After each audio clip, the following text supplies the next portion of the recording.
Assalamualaikum warahmatullahi wabarakatuh. Halo semuanya, perkenalkan nama saya Alisha Zaranya Enafriadita, bisa dipanggil Alisha. Saya dari kelas PBSB. Di sini saya akan membuat video untuk memenuhi tugas mata kuliah manajemen sumber daya manusia. Dan di sini saya akan menjelaskan mengenai budaya organisasi berdasarkan 5W dan 1H.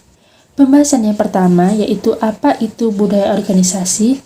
Jadi, budaya organisasi merupakan nilai-nilai, norma, keyakinan, dan cara kerja yang dianut bersama oleh anggota organisasi. Kemudian juga menjadi pedoman perilaku, cara pengambilan keputusan, dan standar etika dalam suatu organisasi, termasuk simbol, ritual, kebiasaan kerja, bahasa komunikasi, dan gaya kepemimpinan yang dianggap cara yang benar dalam organisasi. Pembahasan yang kedua yaitu mengapa budaya organisasi ini sangat penting untuk dilakukan. Yaitu yang pertama untuk menciptakan identitas organisasi sehingga membedakan satu perusahaan dari perusahaan yang lain. Kemudian yang kedua untuk meningkatkan komitmen dan loyalitas pegawai karena mereka ini merasa cocok dengan nilai yang dianut. Yang ketiga yaitu untuk membentuk konsistensi perilaku sehingga semua pegawai atau karyawan memahami standar kerja.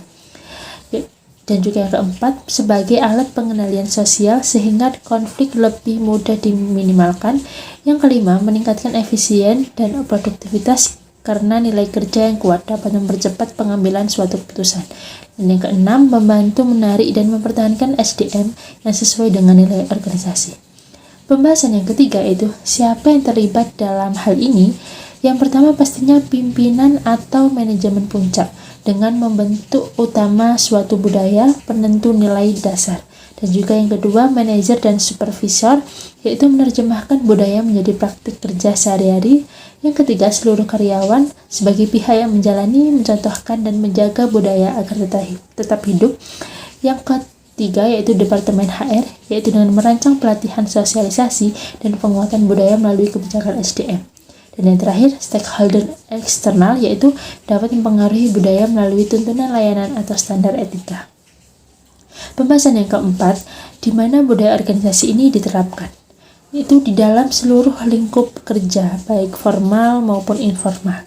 Kemudian juga dapat pada aktivitas operasional sehari-hari seperti cara kerja, etika komunikasi, proses pengambilan keputusan. Kemudian pada kebijakan SDM juga bisa, yaitu dengan rekrutmen, pelatihan, promosi, penilaian kinerja. Dan juga dalam ruang fisik organisasi seperti tata ruang, kantor, dress code, simbol perusahaan. Bisa juga di acara-acara penting seperti catering, meeting, dan hal-hal yang lain. Kemudian pembahasan yang kelima yaitu kapan budaya organisasi ini dapat berlaku, yaitu setiap saat selama organisasi ini berjalan, mulai ditanamkan sejak hari pertama karyawan masuk melalui orientasi dan onboarding, kemudian dikembangkan dan disosialisasikan secara berkelanjutan melalui pelatihan, kampanye internal, dan evaluasi. Selanjutnya diperkuat saat organisasi ini mengalami perubahan seperti restrukturisasi, kemudian kepemimpinan baru. Pembahasan yang keenam yaitu bagaimana budaya organisasi ini dibentuk dan dapat dijalankan, yaitu dengan menetapkan nilai inti sebagai panduan perilaku, kemudian dengan mencontohkan perilaku yang diharapkan melalui peran pimpinan.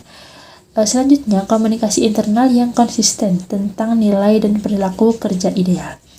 Kemudian sosialisasi pada karyawan baru melalui program orientasi dan pelatihan budaya.